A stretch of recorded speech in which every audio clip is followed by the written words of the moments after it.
Storm ashore for a flank attack. The invaders occupy Lion Hill, scene of a desperate Chinese stand. The vital Lunghai Railroad. To open usual scenes filmed under fire, show the hurls 1 million men into battle. Tanks and guns. The Soviet answer to Japan. By the thousands, new Japanese reinforcements poured into the Tachang salient to cut off the Chinese in Shapei and Chenju. Into its second year, Japan.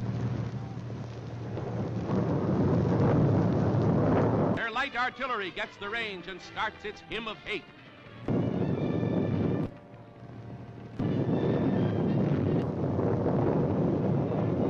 In the struggle she has yet to win. From which few return. General Sun Shai-sun. This time the Japanese power drive is last hope. The Chinese troops dig in to sell their lives dearly at bayonet point or in savage suicide. For the moment, but the tension remains and may again loose the fury of war on the far eastern front.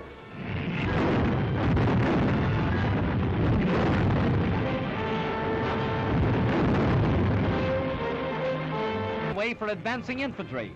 These Soochow is aflame, blazing target for the invaders' guns.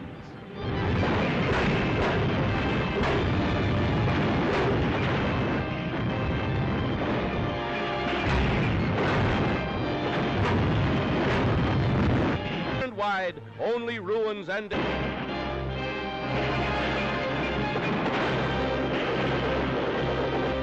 Chinese defenders. And another daring but this has stuck. Touched by Japanese shells, and the inner native city is put in an assault.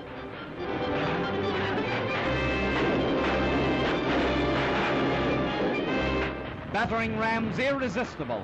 Japan's steamroller goes ahead. It's a miracle how anybody lived through this. Steel rail barriers planted in the streets will still halt Japanese tanks and winning battle after battle, taking town after town. But nature steps in. Falls. The Japanese vanguard storms the burning city.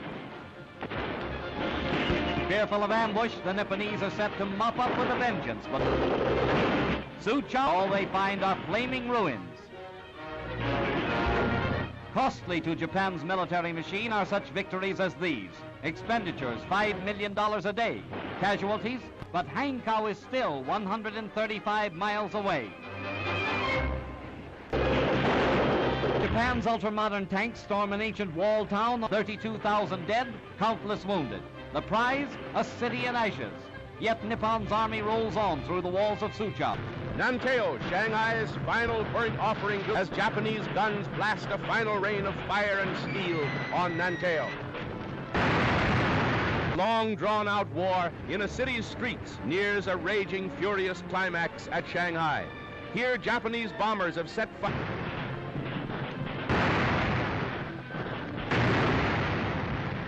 to a great Chinese flour mill, right opposite the defense lines held by the United States Marines.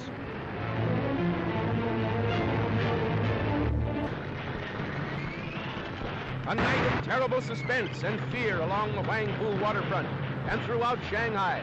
As China's army retires to new positions, determined to fight to the end against the invader, now shouting, Banzai!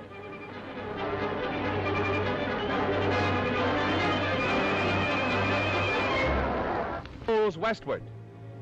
But it has left path of China's 3-month struggle to keep the Japanese from their once revolting picture of ruin and wreckage, or entire sections knocked flat, a waste where once was teeming life, and the Golgotha of China's new freedom. The Japanese army, despite strong protests by foreign representatives, stages a victory parade. The entire Japanese population, from Hangzhou and other sections, waves a wild welcome to the troops who drove the Chinese forces from Shanghai. But the Nipponese army isn't forgetting that bomb on Chinese along the route. Its banks engulfs 2,000 villages and halts the Nipponese by forming an impassable inland sea. China's sorrow becomes Japan's sorrow as the river pours through broken dikes, sparing neither friend nor foe. Both sides stop fighting for the moment to battle the menace of this common enemy.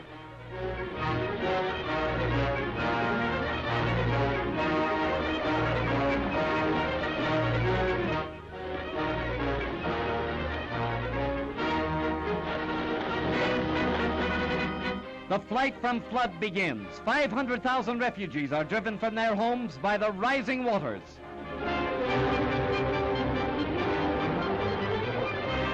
Heartrending is the rescue of a lone survivor whose family has been swept away by the swirling current.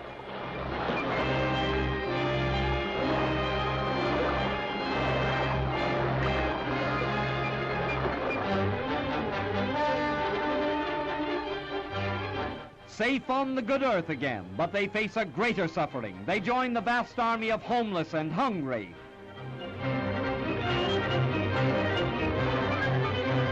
Famine stalks in the wake of flood, the age-old tragedy of ancient China. Here is a picture of human despair, the exodus of those fleeing a land ravaged by war and nature.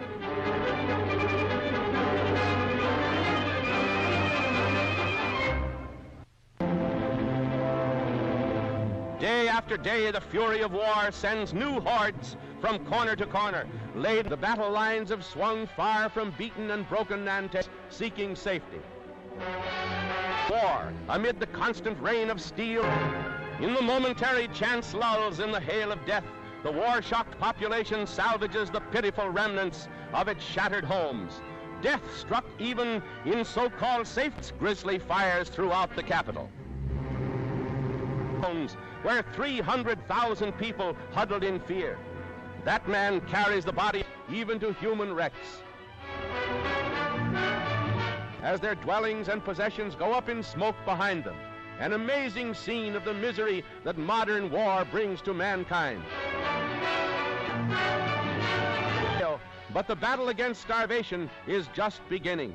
Several 100,000 Chinese of all ages here in Shanghai alone face a daily struggle against hunger, a battle for bread that knows no quarter and no armistice, a desperate fight for life.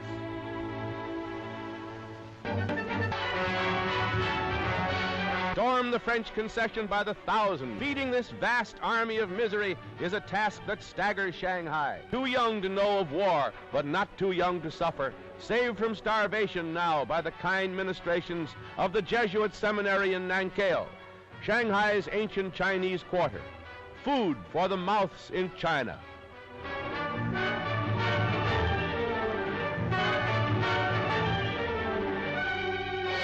Typical scenes today in war-torn China, but in many places there are no ministering sisters. In many places there is no food. Not only in broken buildings and war casualties does China's costs mount. Refugees by the hundreds of thousands and war waifs crowd Shanghai. These tots, countless numbers of them, inflamed by the daily air, come trained soldiers and fight against the Japanese. Oriental Amazons, ready to die for their native land. Raid killings in their stricken land, these Chinese girls are learning to operate machine guns in the hope that they too can be. An impressive sidelight of this undeclared war in the Orient is the formation of Amazon regiments of young Chinese girls. Fired by patriotism for their stricken country, the girls have volunteered for real military duty. They are rapidly learning the art of war and are crack shots with a rifle. If they ever get into real front-line action, they'll give a good account of themselves.